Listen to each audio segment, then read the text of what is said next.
Welcome to The Disruption Is Now. Join us on this enlightening journey as we explore how AI is impacting our jobs, careers, lives, and the human experience. Each episode, host Greg Matusky will converse with visionaries and innovators at the forefront of AI, diving into its challenges, opportunities, and impact. So buckle up as we venture into the heart of disruption, and together, let's unfold the future. Well, we continue. Now we're at center stage here at HumanX at the Moscone Center in San Francisco. It is my distinct pleasure to have with me Eppie Vojt. And Eppie is the Chief AI and Digital Officer at West Shore Homes. Eppie, thanks for being here at The Disruption Is Now. Yeah, my pleasure. Hey, let me start from the beginning. What the hell is a home renovation business, West Shore Home, doing at an AI conference? Yeah, it's a great question. I think a lot of folks would be surprised to know that we implement artificial intelligence. It's a core part of our business. The reality is that we run a complex business at significant scale.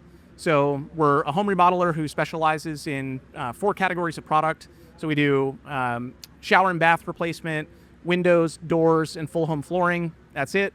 We focus on quick turn remodeling, so there are projects that are executed in 1 to 3 days, and we do them at scale. So we're in 43 locations, 24 states. We did 55,000 projects last year, over $1 billion in revenue. And when you operate at the scale that we do, there's a tremendous amount of operational complexity. So we're leveraging artificial intelligence to streamline that process, to reduce friction, and to bring happiness to more homes. So you're out of Central Pennsylvania. And you're a tech maven. What brought you to Central Pennsylvania here as we sit right at the doorstep of Silicon Valley? So I'm a Central PA kid. I grew up in Hershey, the sweetest place on earth. I had a wonderful childhood, and I moved away a couple of times and felt the region, kept pulling me back. Great place to raise a family. I've got 3 kids, 2 of whom have now graduated from the same high school that my wife and I both went to. I met my wife in Hershey. We've got a lot of family in the area. So there was a clear draw for us personally. And then the CFO of West Shore Home is actually a buddy who I went to high school with, Phil Brinkle. And Philip is best friends with my twin brother, who also now works for West Shore Home.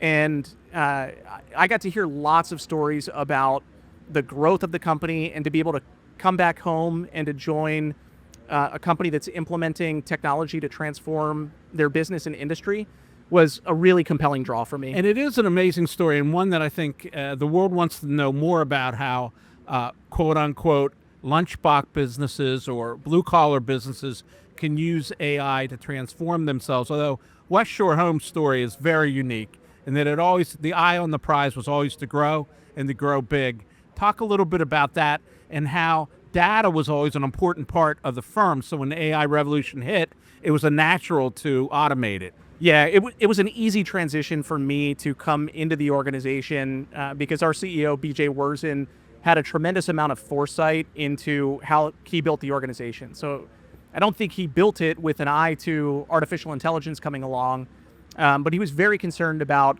the digitization of the business and getting our data into a good and defensible posture that ultimately ended up being a powerful asset, because we find as we implement agentic workflows and leverage LLMs that the critical component to delivering a successful outcome is supplying the right context.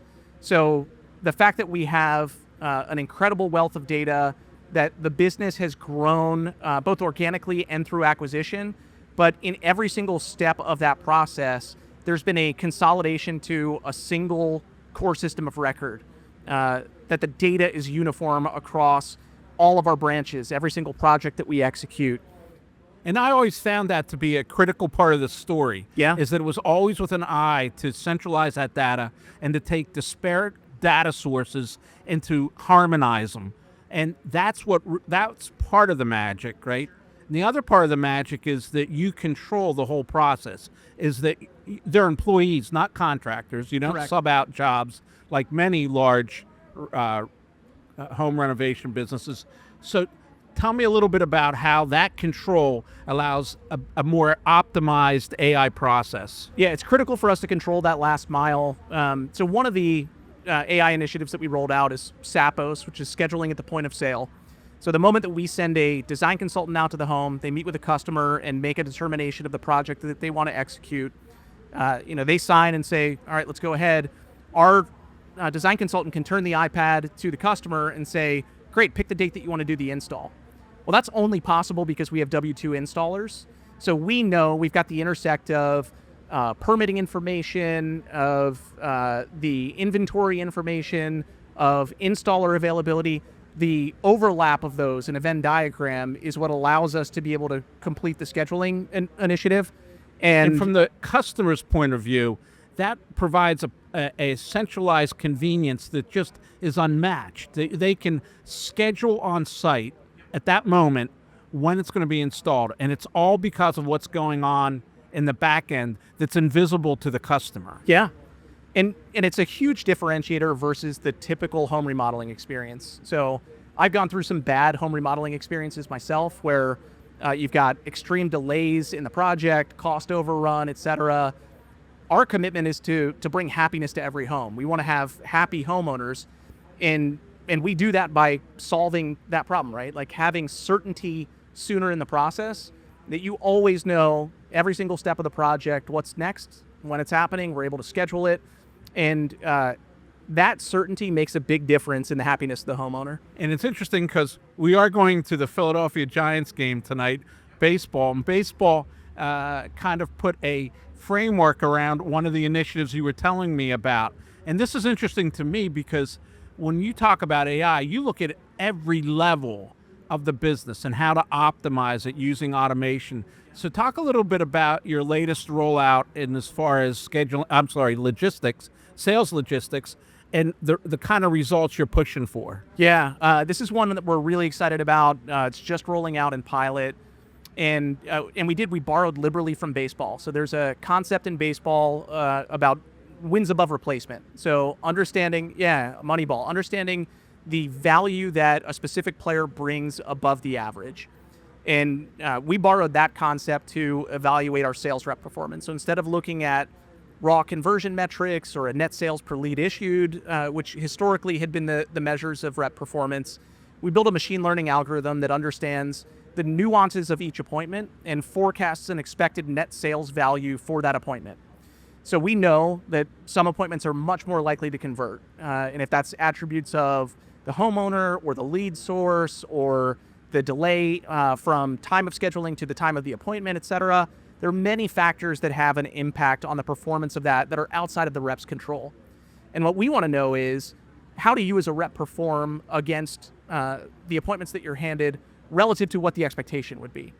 So by building that ranking and scoring future appointments, we're able to match rep performance against specific attributes of the appointment.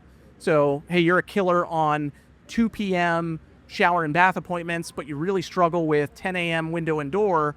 Well, that makes a big difference in which appointments we should staff for you in order to give the best possible experience to the homeowner and also to maximize the potential yield that we can produce.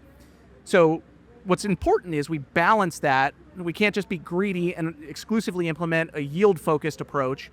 We've balanced that with drive time and have found that we've been able to introduce an algorithm that allows us to, on average, in the areas that we've evaluated so far, reduce drive time between 10 and 24% for our reps, while also producing a more yield-optimized experience for the business.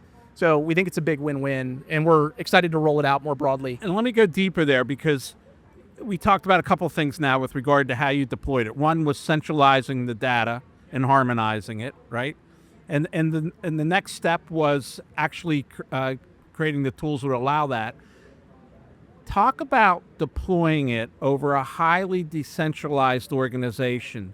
You had said with the sales optimization program that you emphasized drive time. So how do you sell it into an organization which is highly decentralized, which has different branches, which has many people out in the field, some of which don't even know how to spell AI. Yep. So how does it work?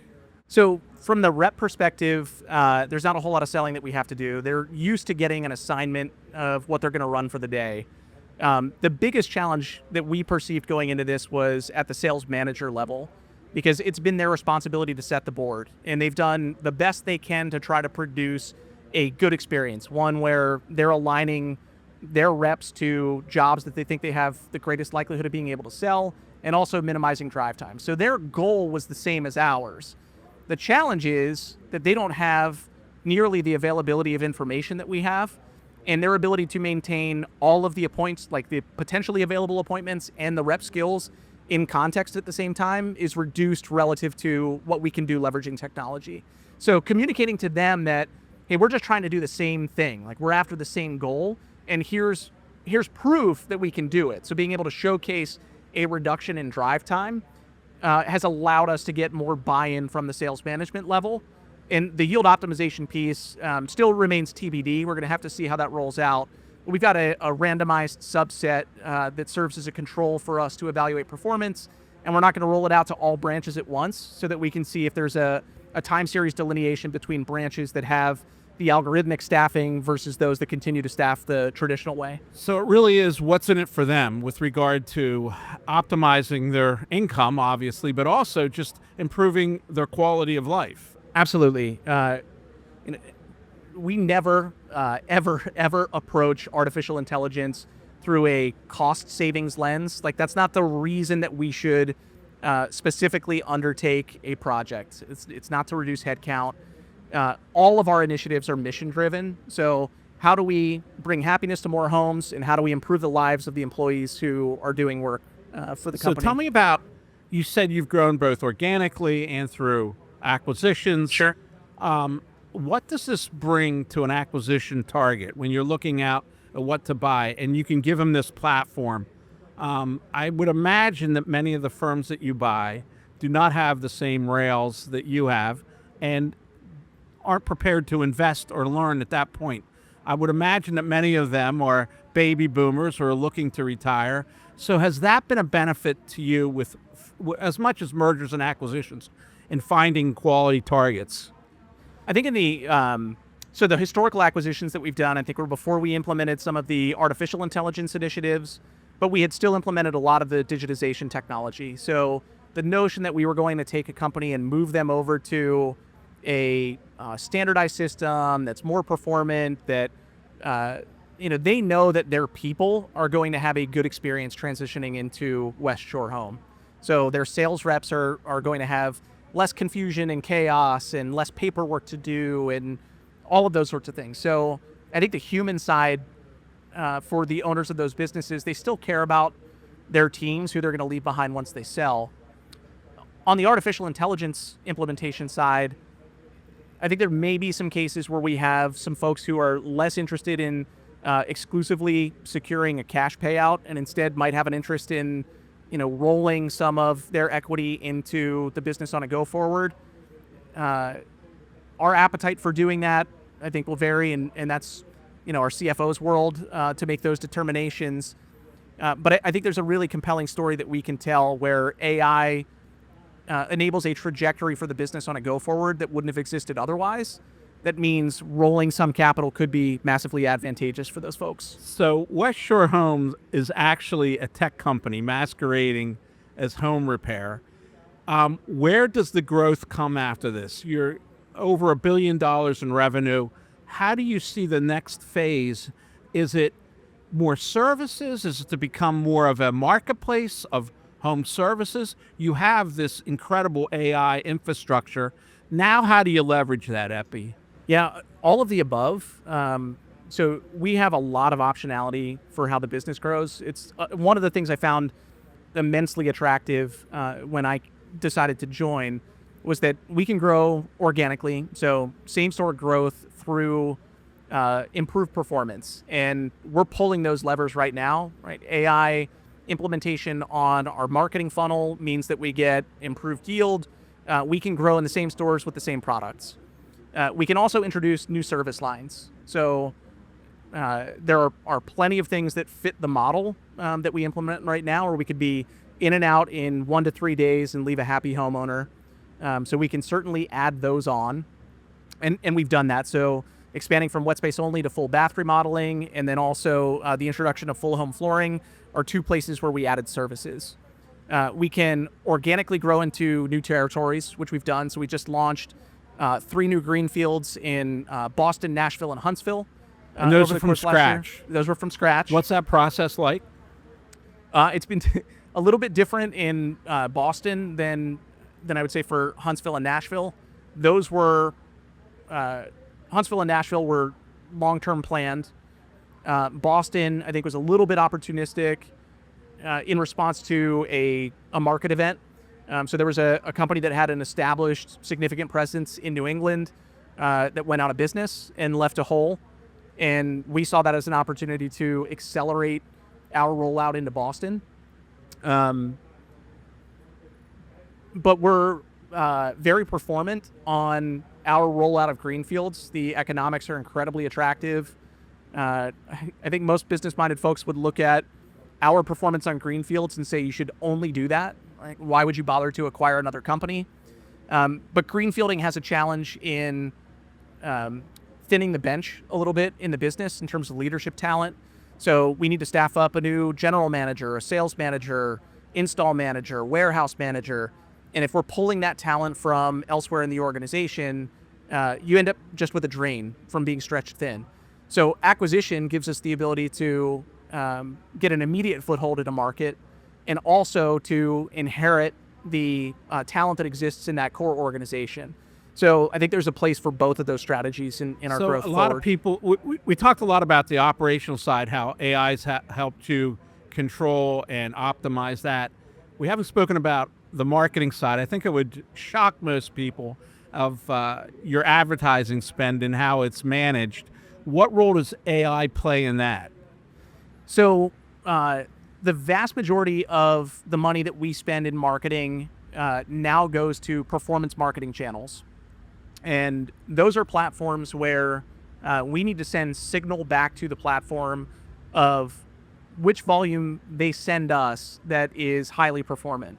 So the machine learning model that we built that gives us a net sales per expected appointment also affords us utility there, where when we send a conversion back to platform, we can now say that there's a significantly differentiated value between appointment A and appointment B, where we might see a 9x delta on an appointment that fits all of the attributes of our best performing. And these are highly targeted local platforms that you're going into? Yeah, well, so these are major platforms that offer us the ability to target locally. So think about Meta, Google, etc. Those platforms have sophisticated feedback mechanisms that we can send.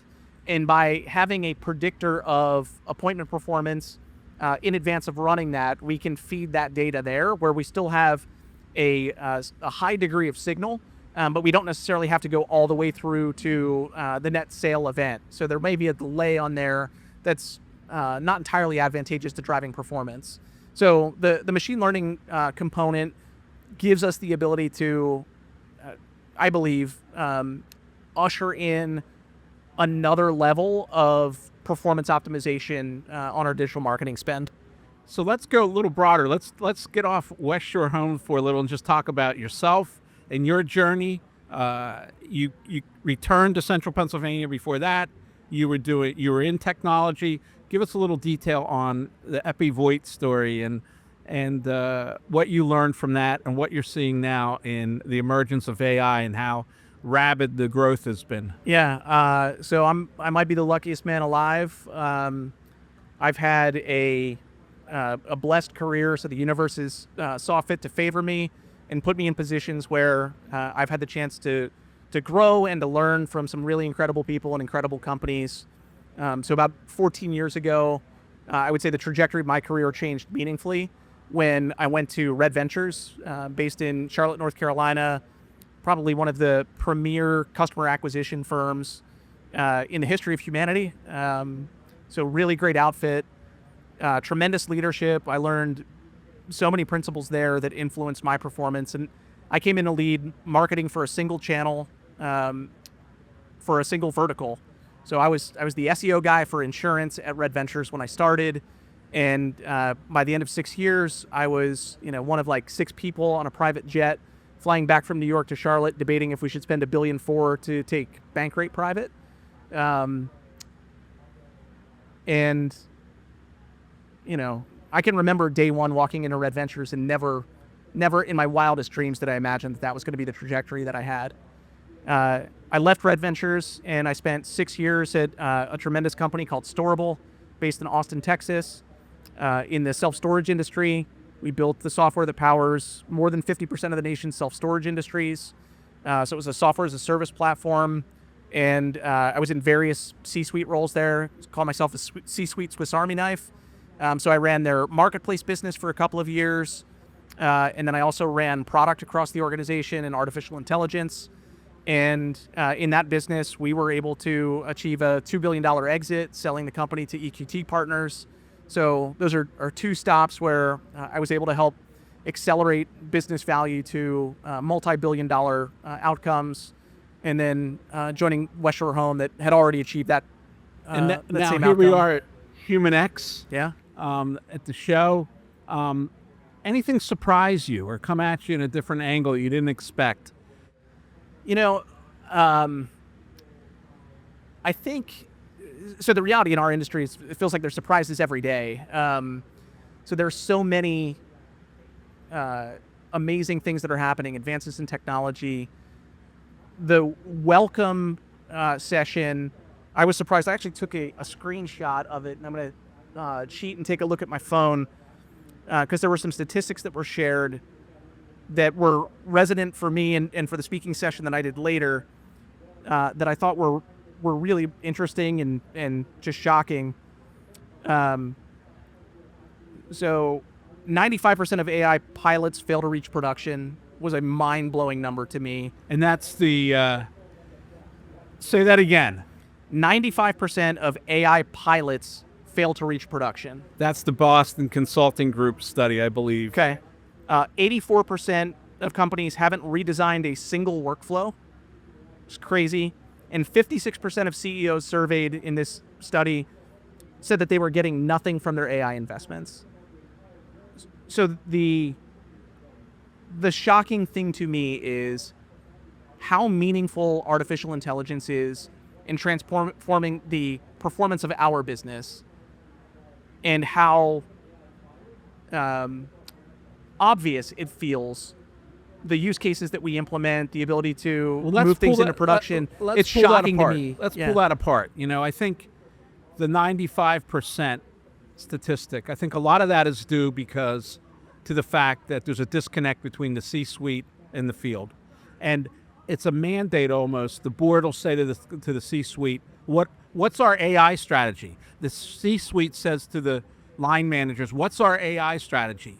And what you get back are a lot of box checking, right? And I see this in marketing. We're often brought in because we're an AI-enabled PR firm, which has all kinds of platforms, and I see how CMOs will light up because that checks a box. But we also provide value, but it checks a box. And I've seen that over and over again, and it's almost like there's a demographic difference, that the gray hairs at the top, right? They know it's important, but they don't really understand what it does or how to deploy it, right? The best deployments I've seen is when the top becomes the evangelist and said, we're going to make life better for you. We're going to make it easier for you. You're going to travel 24% less road time. In my business, it's always, you're going to get home at a reasonable hour. That when a client calls with an emergency at 4 o'clock, we're going to have a platform that's going to help you manage that and beat the client's expectation for how quickly you responded and how professionally you responded. And instead of having that drag into 2 days, we're going to have it out in 2 hours, and it'll help the client, but it's going to help your life, right? And it's constant reinforcement, I find. And what I was fascinated, first time I met West Shore Home and BJ, it was how ingrained that was. That it didn't have to be a conversation. It was an expectation that this is the way it runs. And for a home renovation business, that to me, that was just startling. So that's one thing that I think holds up a lot of implementations. Then there's also weirdly, many organizations are so competitive internally that their own employees sabotage it, that they adopt AI, but they find every little flaw. For instance, it hallucinates. So does Google, but you've been using that all your life. You would never just affirm whatever Google tells you. Sure. Why do you apply a higher standard now in AI that you don't have to check your work, right? There's an assumption that I'm going to sit down at a piano and be able to play the Beatles, right? And Yep. that's where it's a lot of adoption, is that people try it once or twice, they go, it doesn't really work. Well, it takes practice. It has to become muscle memory of how you do this. You have to turn to it first. It has to be embedded in the process so you don't even know. I mean, your salespeople don't even know that their schedule is being created by AI. They just know it was a hell of a lot better than last week or last month. Yeah, I think, I mean, what you said is spot on. And I think a lot of organizations struggle to make deposits into the trust bank that allow them to tackle bigger initiatives. So if you have, a failure out of the gate with your artificial intelligence implementation, it's hard to get a yes on the next thing. So it's really important to understand, kind of where you can win and it's low risk, which is a lot of what we've deployed. And then instances where the business can get value even if you don't necessarily get all the way to 100% implementation. So like our Sapos implementation, when we first rolled it out, it was one branch, one product line. And that was it. So that was the first test crew. So we could minimize the blast radius of anything going wrong. And things went wrong, right? So that has to be the expectation. Inevitably. So if you come in with too grandiose of an aspiration for the immediate implementation, then you set yourself up for a loss of trust within the organization.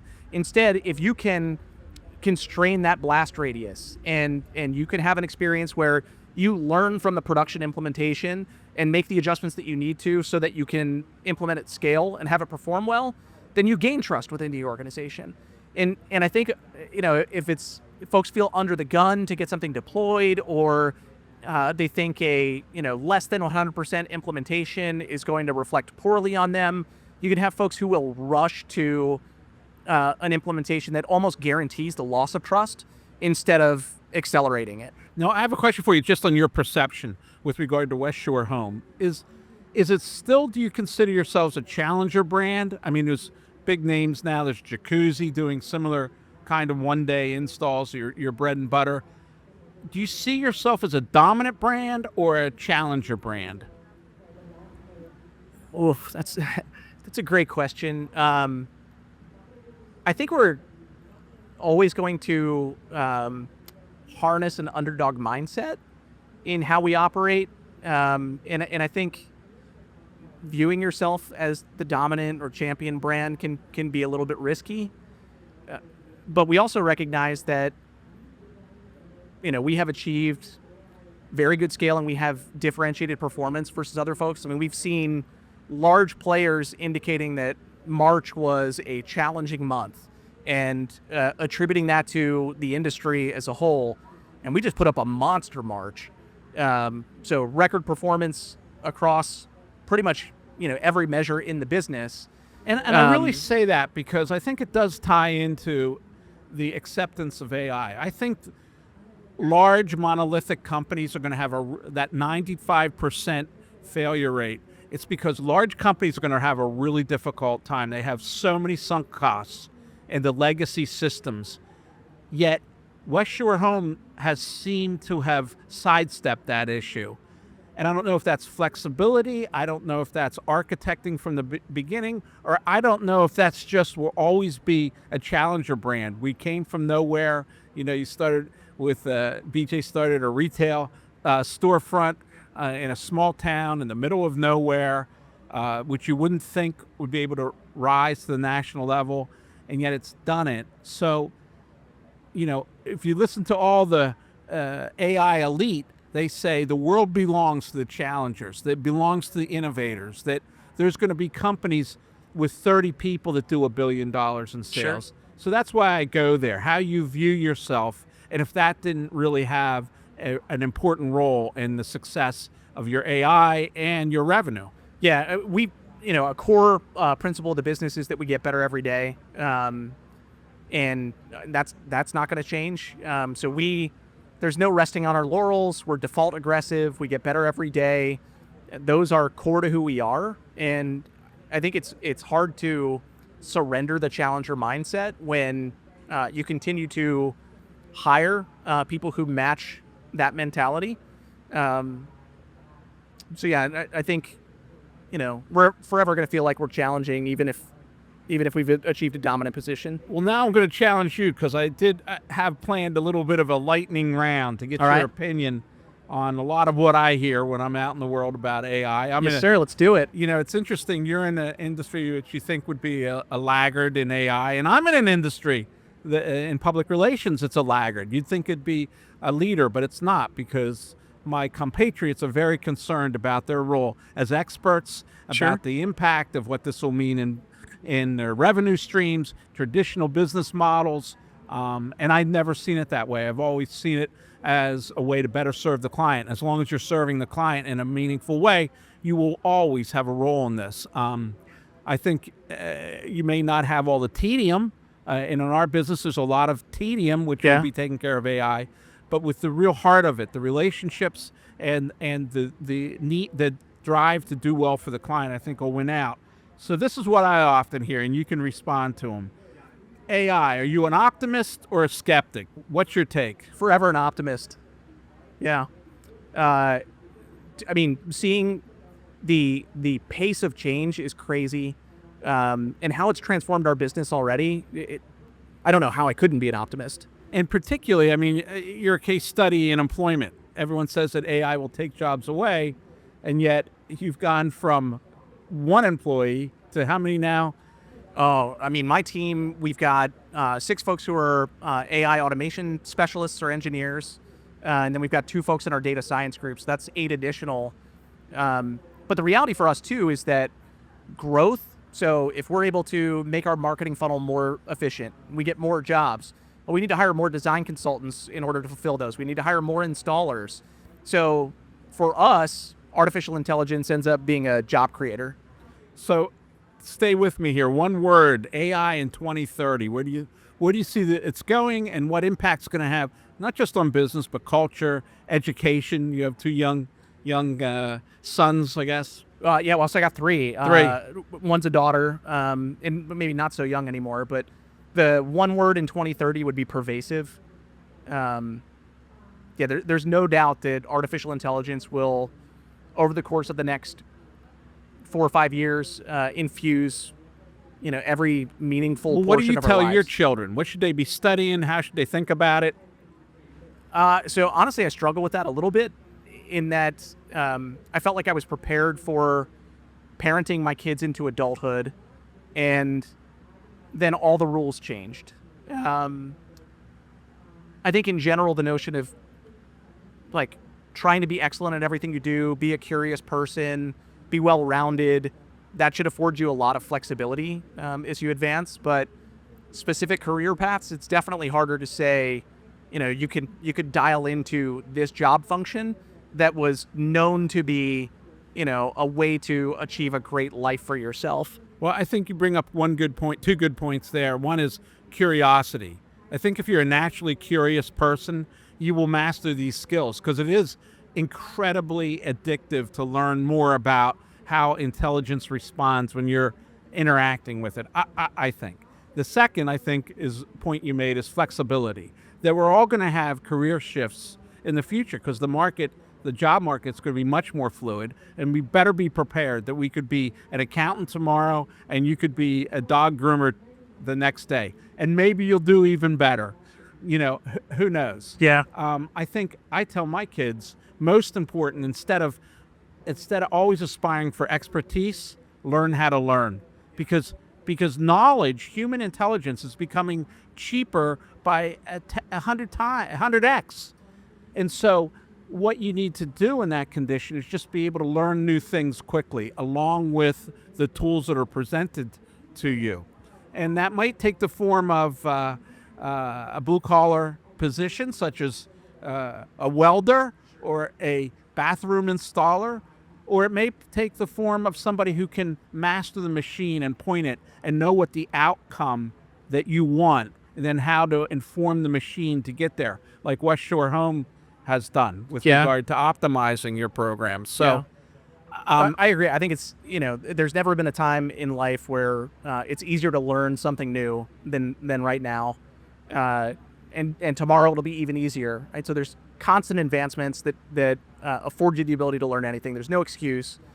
and the curiosity part, which you said, I think is so important. We recently spun up OpenClaw agents at my firm. Yep. And just to see the process and to learn how that platform thinks, right?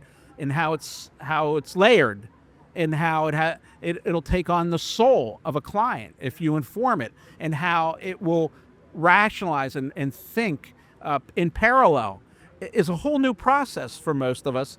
And it's one that opens all kinds of opportunities when you actually are curious enough to learn how these things work. Next question.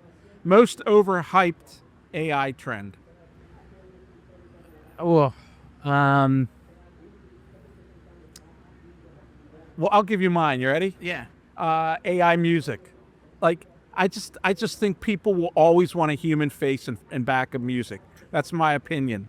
Yeah, so I'm actually a big user of Suno personally. I think it's great and a fun way to explore Do you creativity. listen to music created by Suno, though? My own. I don't listen to anybody else's that's to my knowledge. I mean, who knows? I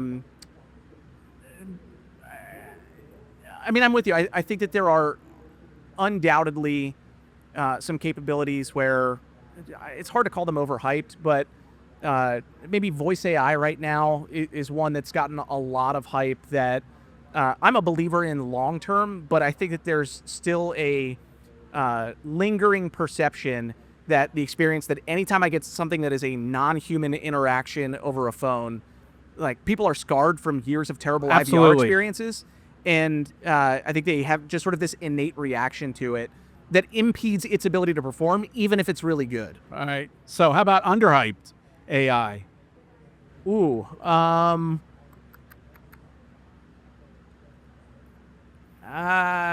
mean, I think agentic implementations overall are enormously powerful.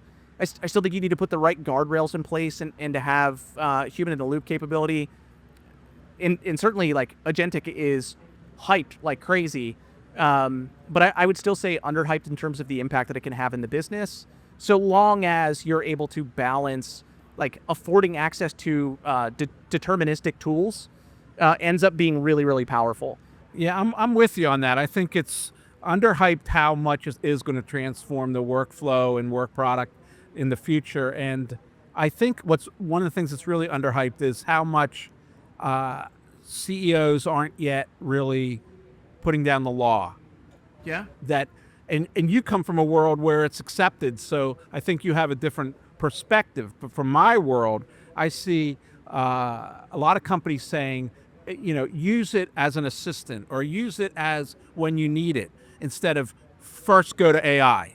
And this lesson was really driven home to me because when I started the beta of OpenClaw, I did it with my son, who's a coder and a Carnegie Mellon grad, and I would come to him with questions. Right, he gave me the agent. I would say, "Well, how do I make the agent remember a skill?" And he would say, "Ask Malcolm. Malcolm's my agent." Yep. Right? Yeah, Like, yeah. he was the CEO saying, "You know what? This is what I want to teach you. That it is there available to you, and your answers will come from it, and it'll do it for you." Yep. Right? So I think that's really underhyped. It was really driven home to me through that beta when every time I asked a question, it was like, ask Malcolm, which did a very effective job of doing that. So one job that you think will disappear in 5 years. So it's going to run counter to, one of the things that I just said about the terrible IVR experience, et cetera.